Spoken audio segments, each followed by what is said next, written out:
2014 question 8, and this bit after a probability question.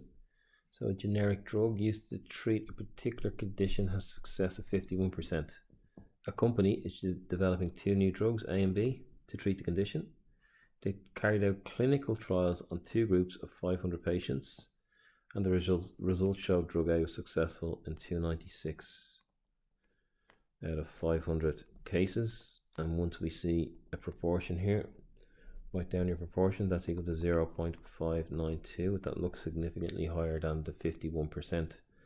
So let's test this 0.592 by getting the standard error of the proportion.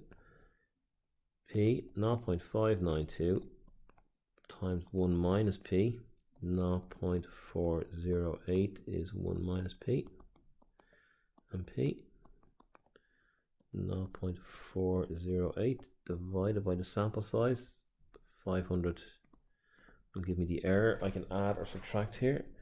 This is giving me 0.043.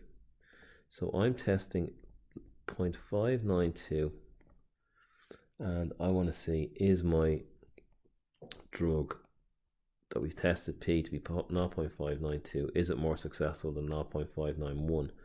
So I need to add on 0.04, so that's going to be 635, 0.635.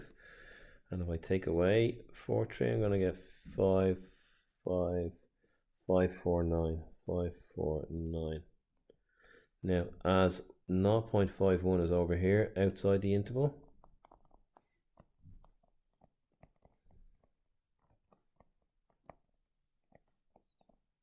we go back now, we write H0, the examiner doesn't know you've done it afterwards, H0, the new drug is more successful. We could say generic is more successful. It doesn't matter. H0, new drug more successful.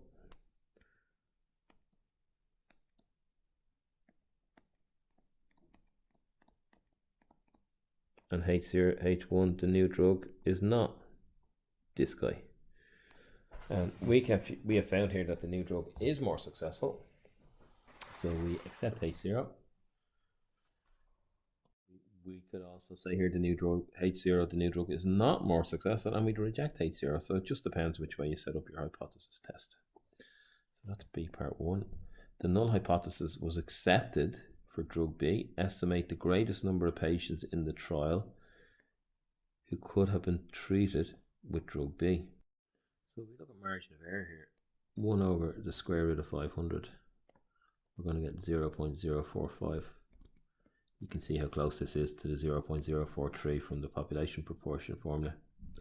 So if we say 0.51 is in the middle, and if I add these two on to get my interval, 0.555 and 0.465, this is my interval.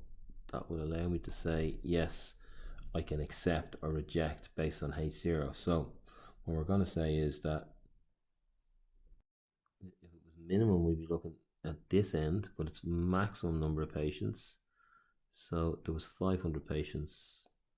You just multiply that by your 0.555, and that's going to give 277.5.